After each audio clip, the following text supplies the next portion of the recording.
Hello and welcome. As noted, we're covering the interest and usury parts of Al-Ghazali and St. Aquinas together, since they have mostly the same position. And we'll approach this in a Q&A format to make it a bit easier to follow. Of course, there are lots of arguments on both sides, but since you already know a bunch in favor of interest-based loans, I'll try to stress the reasons why Al-Ghazali and St. Aquinas argue against them. First, both Al-Ghazali and St. Aquinas argue that money does not have value in itself. That is, money is just a medium of exchange. We use it to stand in for actual goods, things like chickens or tomatoes or chairs, or as a stand-in for labor, which is time and effort and skill. At least historically, this is the accurate representation of the historical development of money. People used to trade objects. If I have chickens but want tomatoes, then I need to find someone with tomatoes who also wants chickens, and then we can trade. However, this got very convoluted very quick. What if Steve has tomatoes but doesn't want my chickens? Well, then I need to find out what Steve wants. Let's say he wants a chair. Then I have to find out what John the chairmaker wants, shoes, and then what Janice the shoemaker wants, chickens. And then I need to go trade my chickens for the shoes, so I can trade them for the chair, so I can trade the chair for the tomatoes. You can see how this is going to take a while. So we picked something relatively rare, precious metals, and decided that we'll use them to represent time, effort, labor, and value of goods. Now I don't need to trade my chickens. I sell the chicken to whoever wants to buy the chicken, and then use the money to buy the tomatoes from the person selling the tomatoes. Notice that this process means that the money itself doesn't actually have any value. That's because we don't actually want money. We want the things that we can get by giving the money away. So take a look around you. Everything that you own is something that you valued more than money. That's why you gave away money to have the thing. So because money is just a medium of exchange for St. Aquinas and Al-Ghazali, the idea of making more money by having money is morally corrupt, because it mistakes the purpose, the telos of the money, and trade, and creates a system that's ultimately based on some kind of exploitation. Both St. Aquinas and Al-Ghazali take their ideas not only from their religious sources, but also from Aristotle, who wrote about the nature of money. So, on to the questions. First, is it possible to have a thriving economy without interest-based loans? Many people assume that without interest, economies would collapse, that there would be no way to fund innovation or start businesses or offer loans. But both historical and modern examples challenge that assumption. In fact, many societies thrived with investment in commerce long before interest-based lending was widespread. What matters isn't having interest, it's having a system that fairly supports the risk and rewards value creation. That's where shared investment comes in instead of interest.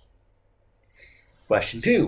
What exactly is the difference between earning a return through investment and earning through interest? Investment involves risk sharing. Both the investor and the entrepreneur succeed or fail together. This aligns with moral systems that demand fairness and shared responsibility. Interest, on the other hand, guarantees that the lender profits no matter what happens to the borrower. Think of it like Shark Tank. When investors put money into a business, they only earn if it works. That's an investment. But if they demand the repayment plus extra money even if the business fails, that would be interest and ethically problematic. Now keep in mind that the stock market, at least in terms of actual stocks, is not an interest-bearing product. And that's because you are investing in a company by buying a small part of it. If the company does well, then your share increases in value. And if the company tanks, the value of your share shrinks as well. Next, how does interest affect real-world prices like housing or education? Interest artificially inflates prices. When people can borrow more, they're willing to pay more. Sellers raise prices to match that willingness, not the actual value of the object. Think of college tuition. Would universities charge $70,000 per year if students didn't have access to loans? Unlikely. The availability of loans backed by interest distorts the market by disconnecting the actual value of the thing from its price. And this leads to inflated costs and long-term debt burdens, especially on the poor and the middle class. Similarly, home prices do not reflect the actual value of the home. They reflect what people are willing to finance. If interest loans were not available for buying a house, people would essentially have to buy homes for cash. How many people do you think can save up $400,000, which is the current median price for a home? So if no one is buying the houses at $400,000, what happens to the prices? Well, they start coming down until they can reflect the value that people can actually afford to pay. And that means that the average $400,000 home is only that costly because the interest loans are available. And even at a modest 5% interest over 30 years, the buyer won't actually pay $400,000. They'll end up paying $773,000.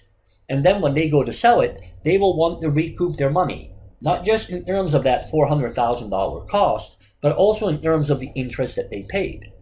And so that $400,000 home is only getting more expensive because of the interest, and people are taking on larger and larger loans to keep up with the price inflation. Now, in case you want to say something like, well, earnings also went up over time, and so it's okay that the price of houses went up, consider the following. The median cost of a home in 2000 was $164,000. And while salaries did go up, the median income went from $31,000 a year to $43,000 a year over the past 25 years. That's a 33% increase.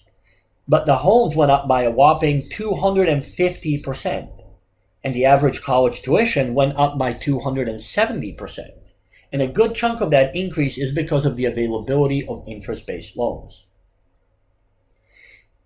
Next, how is interest like currency debasement or inflation?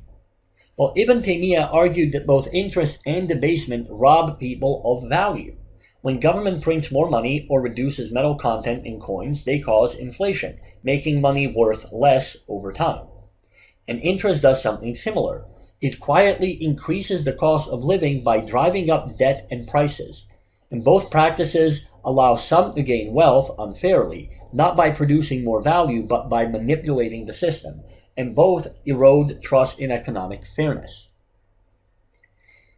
But if a lender can't use money while it's loaned out, then isn't charging interest some sort of fair compensation?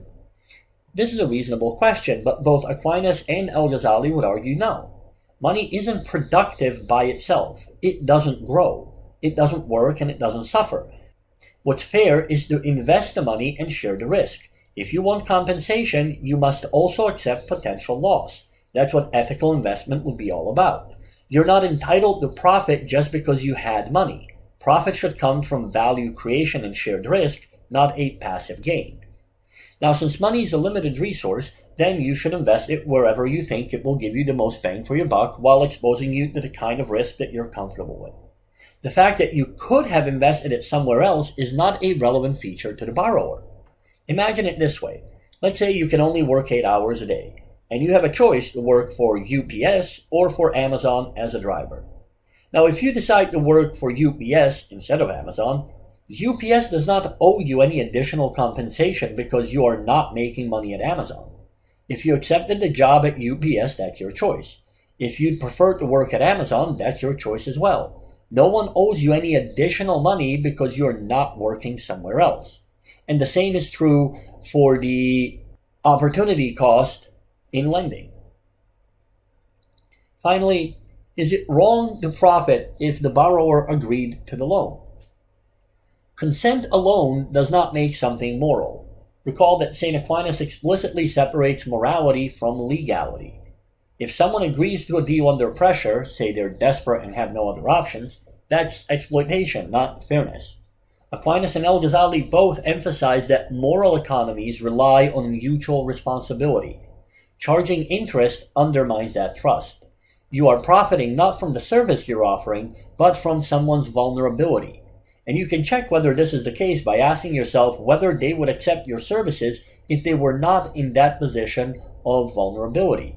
A moral economy requires that we care about each other, that we prioritize morality. Now, of course, both thinkers argue that you are welcome to make money, but the idea of exploiting others to do so is where the line is morally drawn. Notice also that this kind of lending tends to concentrate money in the hands of fewer and fewer people. And that's because using money to create money skews the purpose, the telos, of money. In this way, instead of being used for trade and circulating, the money is used as a goal in itself, and so hoarding follows, which results in the opposite of circulation. And so we come back full circle as to the idea of purpose of money and morality.